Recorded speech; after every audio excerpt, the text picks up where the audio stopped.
I want my money, landlords. It's conversation that happens all the time with real estate agents. And we wanted to talk about it this morning because often you have a landlord that is fixated on a rental figure or fixated on speed.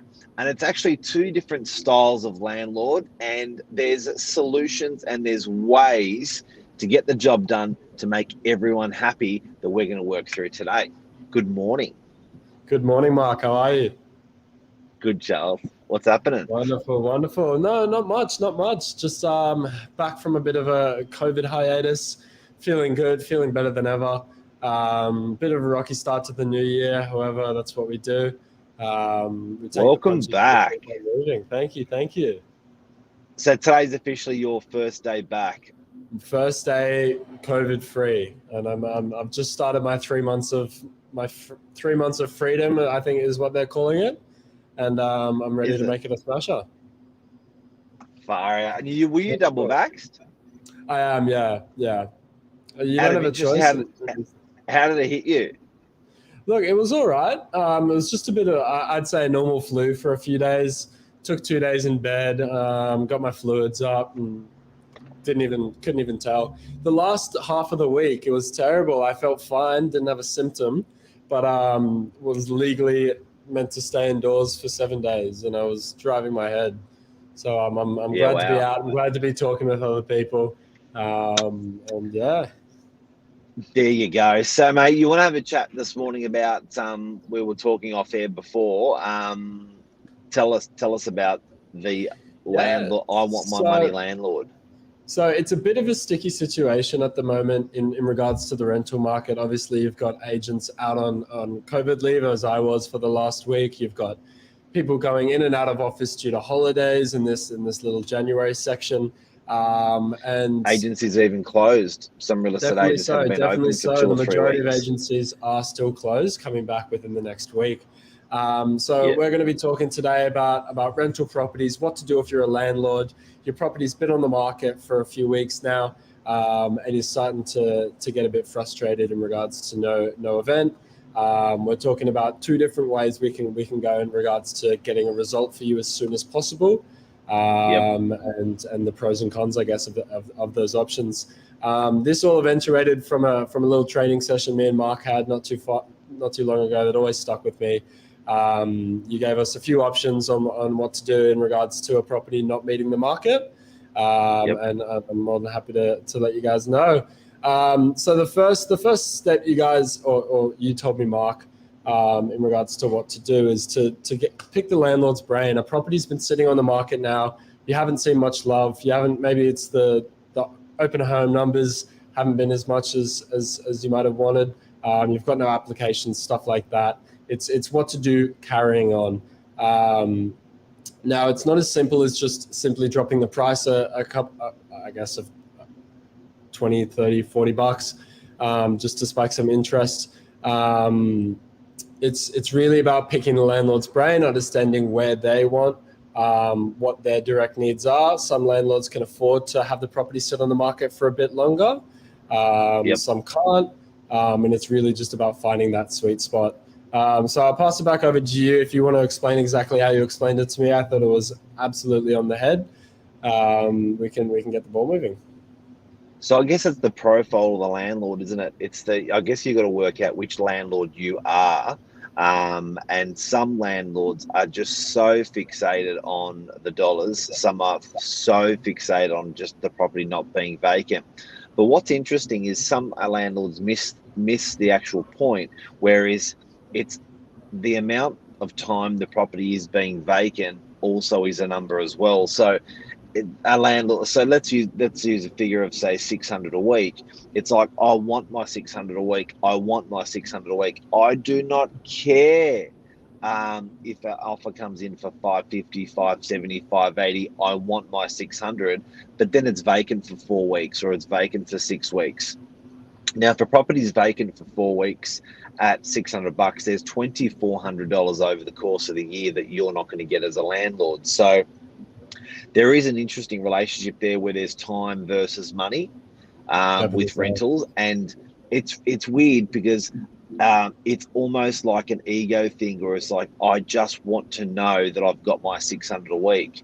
And sometimes that happens. And we say to landlords, look, that's fine. Like, if you just want to chase that dollar, don't worry about what you're putting in your actual pocket over the course of the year, but just chase that 600. That's cool. It's interesting. Is it an ego thing though? I don't know. Or sometimes some commercials are a bit different because it's valued on that figure as well. But we are talking about residential today. Yeah, look, it's a bit of a tricky situation. You really just got to pick your landlord's brain, understand where they're trying to come from. And our job as the agent is to do our best to try and explain how this kind of works. How there's kind of two different routes you can take. Like you said, the priority might be time. Some landlords might not be able to afford having the property sit for 4 or 5 weeks. They've got mortgages to pay off. They've got bills to pay, stuff like that. So you might have to sit down and have that conversation. Say, listen, we haven't seen very much activity at the current price. The market's currently reflecting a different price. If it was time that is the priority, I suggest dropping the price. However, if it's that $600 mark that they are looking for and won't budge, it's that price that it's going to have to stick to, regardless of it staying vacant on the market for a few weeks or not. Yeah. And it does go back to, I always have the conversation with a landlord. There's the 3 Ps: price, product, or promotion. They're the reasons why a property won't get rented. And I think that if you just tuned in this morning, we're talking about, I want my money landlords. At the moment, there's particular properties that in the marketplace that haven't been rented, sometimes due to the agents being closed for a 1, 2, 3 week period, sometimes due to other things. But price, product, and promotion are the famous 3 Ps we always talk about with our landlords, also sellers, but with our landlords. And just to dig down on that, is it the price of the property is not selling, not renting? Is that why? Do you have to reduce that to meet the market? Is it the promotion that's lacking? Is there obviously a signboard on the property? Are there good quality photos, good quality copy on the property? Or is it the product? Does it need carpet done, paint done, and things like that? So I think even before we open up to having that conversation with the landlord, the access of time versus money is probably the first conversation as a landlord you should have with yourself, or an agent should be having with a landlord. Definitely so. It's just stuff that'll save you so much time down the long run if you know where your priorities are, and you can make them clear to every party involved. It really just does save time. Sometimes when landlords are a bit unclear with us, and with all parties involved, it leads to some time wasted, some back and forth communication that's required. Whereas if these conversations are had off the get-go, maybe as soon as you've hit that first speed bump in regards to a slow open, stuff like that, then all parties involved can become updated, and that all parties involved can then work towards achieving the described goal. So if there's any questions, guys, throw them at us. We are a live show. Charlie, this is a difficult conversation to have with a landlord. Look, sometimes it is very awkward. However, I've always found that I'm going to be in more trouble if I don't have the conversation rather than do have the conversation. It can definitely go worse one of 2 ways. If the conversation isn't had, the property sits on the market for ages. Nothing's done about the price, nothing's done about the property, nothing's done about the promotion, as you stated before. And those landlords are in a position where they can't afford it to sit for a few weeks. It's a whole different storm of They come out punching. They definitely do, and so they should. However, I've definitely become more attuned to sit down and have this conversation a bit early on when I've got a bit of doubt in mind. It always just puts all parties at peace. No one feels like they've been left in the dark. And the landlords can be assured that I specifically am working towards their best interests, and with their I guess preferability at heart. And you know what conversation I love with a landlord? I love putting it like this. Say the property hasn't rented for a week and it's asking 600 a week.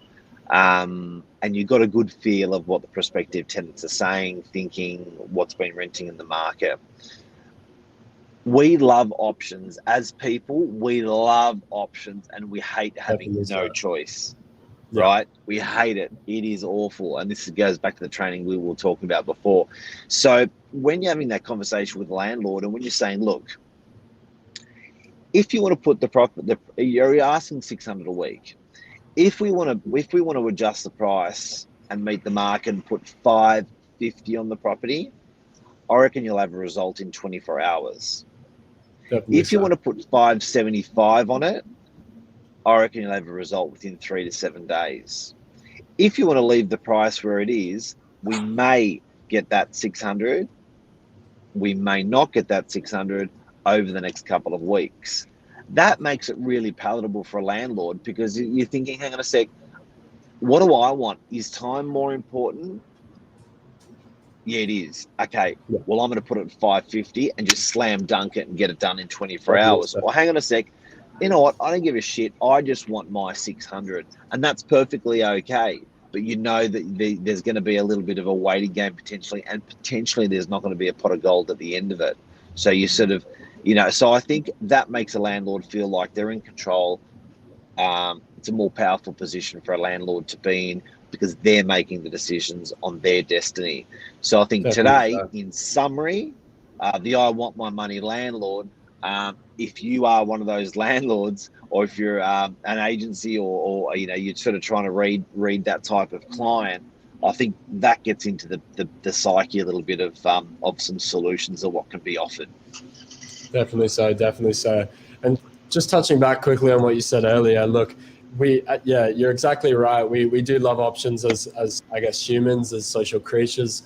And the quickest way I've found to annoy a landlord is to just say, look, this is what's happened. This is what you should do. At the end of the day, it's forcing it down their throat. Look, it just doesn't come off right. It just like as educated as you think you might be, it's their property. As you said, it's them wanting to be in control of their destiny. They're obviously forking out huge cash and mortgage for the property a week. So they want to know that. They want to know that there's strategies in place. There's stuff they can do to I guess get their desired outcome rather than just having A equals B, B equals A. It doesn't come off right. I've found. Awesome, buddy. Guys, we hope we helped you out there with the I Want My Money landlord, how to understand what solutions are available out there as for landlords. And have a great day, mate. Welcome back to work on your 7 days of isolation. Look, COVID ISO holiday. ISO holiday. Look, it's been nothing less of painful, and I'm back to be back. I'm glad to be back. Sorry. Do you know what? If someone said to you, "I'm gonna force this upon you, and it's gonna make you a better person," and it was your decision, you probably would have enjoyed it. But when it's not your decision, and the government comes along and says, this is what you must do, that's when it really sucks.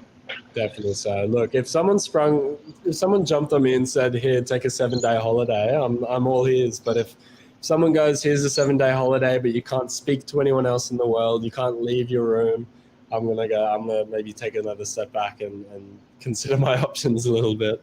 But nevertheless, mate, the gamers would be loving it. Oh, the gamers would be loving it. Unfortunately, I can't call myself. Locked in with a PlayStation in your bedroom. Oh yeah, I had to dust it off quickly over the week, but it didn't get much love from me. Funny. Mate, thanks. Not a worry. Well, take care, everyone, and I'll speak very soon, Mark. Thank you for the show. See you, legend. Cheers. Bye. Bye, everyone.